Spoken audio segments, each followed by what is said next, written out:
Good evening, everyone, and thank you for attending this evening's professional development.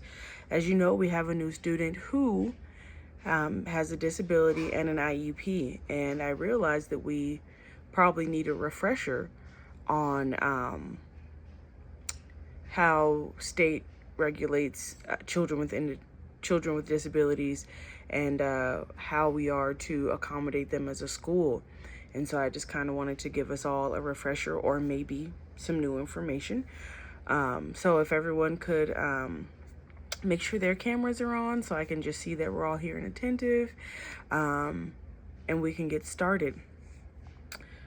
So luckily, the child that is starting already has an IEP and, excuse me, a school appointed therapist. But there is a way that we can initiate those things, or that parents can. So we're going to go through, let me look at our agenda, sorry. So we are going to go through observations, any suspicions, and what IDEA is. And so IDEA is actually a law, and it states, it stands for the Individuals with Disabilities Education Act. It's a 4-part piece of legislation that ensures that students with disabilities are provided with free appropriate public education. Before IDEA, this was not a thing. So children with disabilities were just dismissed from programs or not helped at all. And so since it's been enacted in 1985, and renamed in 1993, it has helped educate over 8 million children with disabilities. And that's really wonderful. I could only imagine how much families were struggling before this act came in. And so how does IDEA relate to the state of Colorado? Excuse me, I'll be reading off the screen. So in Colorado, the rules for the administration of IDEA, the state of Colorado has come up with their own add-on. So every state has to be compliant with IDEA, and then each state kind of regulates how they do that. So Colorado enacted its own thing called Exceptional Children's Education Act. And this outlines specific requirements regarding how IDEA and special education are implemented across the state of Colorado. This includes the inclusion of an IEP plan for any student with disabilities, home visits, and family support. This all contributes to the success of students with disabilities and follows them throughout their school career. And so that allows for children to thrive, especially when they're struggling with a disability.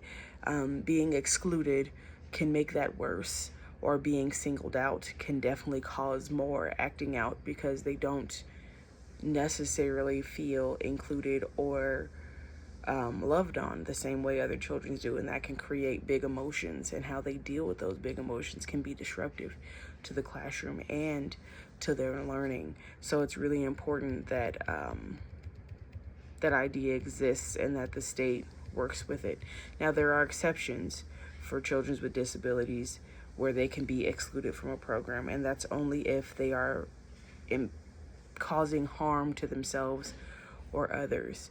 And so understanding that means that you understand as an educator that you are to be prepared to help any child with a disability, especially in early childhood education, as we are the kind of first line of defense, for lack of a better term. These children at this young of an age are rarely diagnosed. That's why the child that we're getting now is like 5 years old. But this diagnosis could have happened anywhere before 5, between 6 months and 5 years old. Noticings from their teacher, from their parents, is how they got that diagnosis. And so we as teachers have to be vigilant about paying attention to our students so that we can notice any differences or disruptions and do observations. And so to talk further about observations, I'm going to talk about how to do one. And luckily the materials list is about this long. So all you need is the observation sheet, a pen, and classroom access. And the things you're going to be looking for are stimulation seeking activities, humming, rocking, uh, anything like that. Big reactions. If something simple happens and there's big emotions, screaming, crying, hitting, throwing things. Violence is another thing we'll be looking for. It's kind of all included in that. Excessive noise, inability to focus, like clicking or playing or tapping, isolation or not participating if they're like in La La Land during circle time, or if they isolate themselves, they just prefer to stay in cozy corner, that kind of situation. Those are things you want to look at and make noticings of. And when you make those noticings in your observation, you want to be factual. You don't want to put any bias in there. You don't want to say that, Timmy was super disruptive during circle time and it frustrated me. We don't need to know how you feel. We need to know what happened. You also need to do these observations very surreptitiously. So you need to be hidden, undetectable. That child should not know you're watching them so that they can act as normal as possible. And if you need help doing so, you can have maybe your co-teacher do it if you're unsure. I feel like having a director step into the classroom kind of makes it obvious as to what we're doing. But I'm happy to step in if I have to. If you're just unsure on how to do an observation, I'm happy to help. Anyway, you want to use anecdotal and running records. So you're going to kind of tell a story, but keep it short and concise. So Jimmy had a toy taken and he was upset. Not Jimmy had a toy taken and he flipped over a desk, rolled around on the ground. Like we don't really need all of the specifics. We just need to know that he was upset so that you can write how many times it happens. The longer you take to write the anecdote, you're missing things. So just keep it short and concise. You can also do a running record. So if you notice behaviors that happen often, you can just put,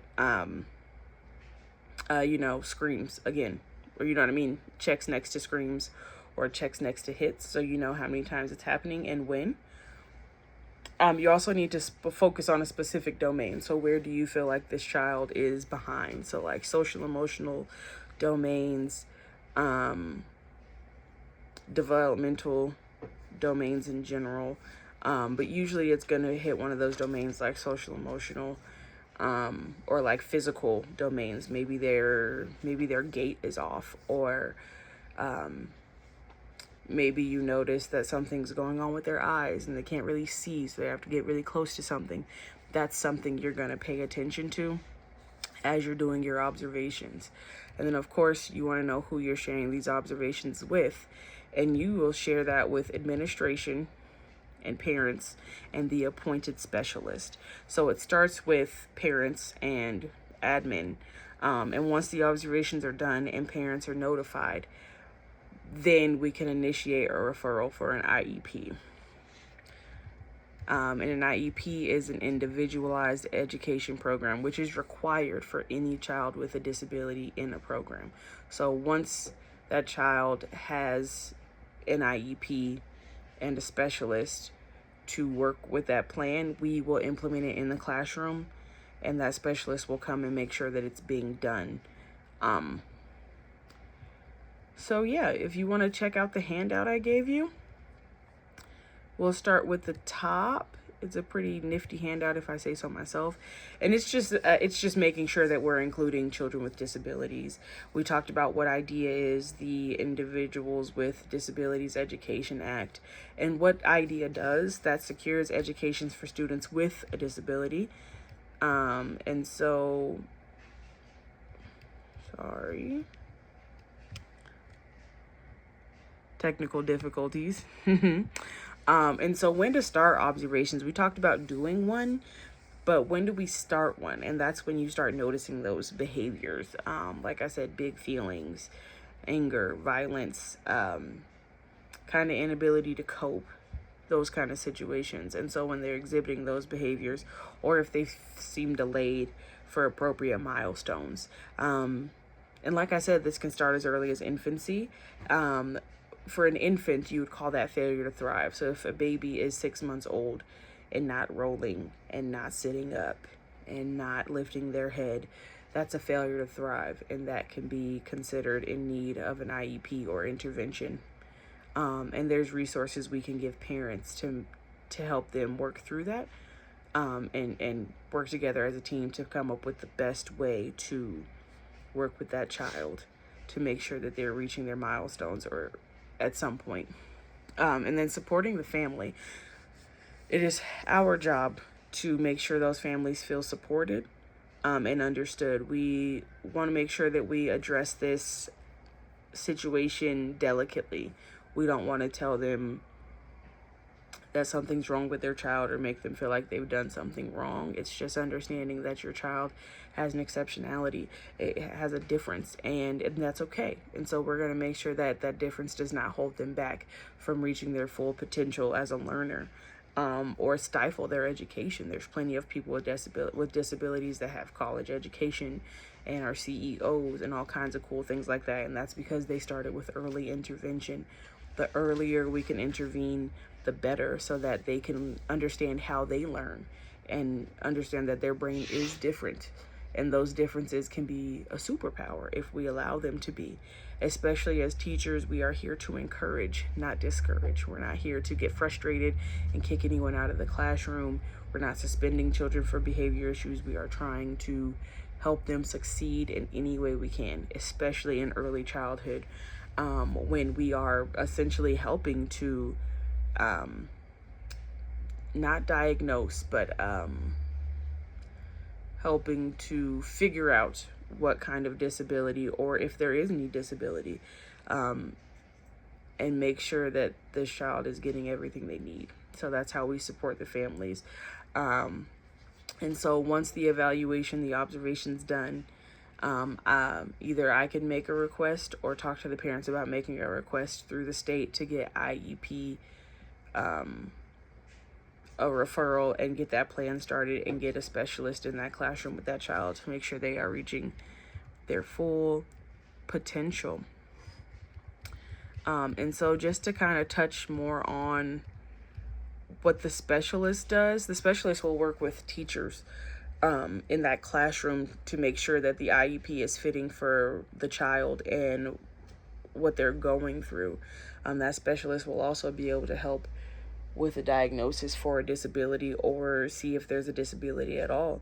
Some of these behaviors are completely normal for toddlers, which is why it's so hard to diagnose in ECE, because fit throwing, big emotions, inability to cope, all of that is very toddler behavior. And in an ECE school, we're dealing with 1 to 5, even infants, and all of that is normal behavior for toddlers. So it's really hard to kind of pinpoint where those situations are extreme, but you have to trust your gut. And so if you feel like the big feelings are more often than not, if you feel like the violence is more often than not, if you feel that your student is not succeeding in your classroom, or doing things that are typical behavior of that age group, then it's definitely something you want to talk to your director about, and make sure that you are approaching it delicately, like I said, because some of these behaviors can be hard topics. Some of those behaviors that can be indicative of a disability can be like inappropriate sexual behavior, and like I said, touchy. And being able to approach that with your director and parents, it can be a bit uncomfortable. So you want to make sure that you're sure about what you're seeing, hence the observation.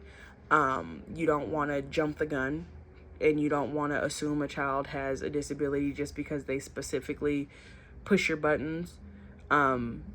Just because, you know what I mean? Like, you don't want to let your bias decide what is going on with a child,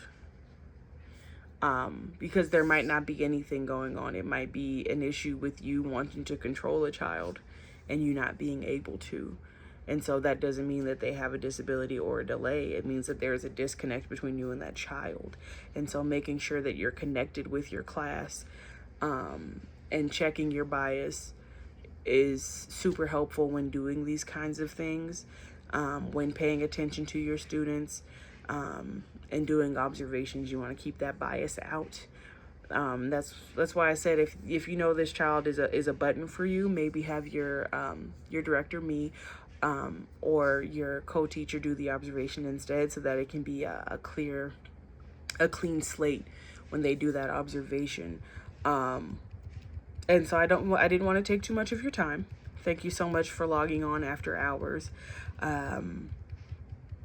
Yes, so we're just going to make sure that we pay attention and are mindful of the IDEA Act and following that per state regulation, and making sure that all children are included, and provided appropriate education for where they are. We're going to meet them where they are. We're going to work together as a team, and we're going to make sure that all students are reaching their highest potential as a learner, because the earlier we can do that for them, the more they'll succeed later. So thanks so much for logging in tonight, and we'll definitely see you tomorrow.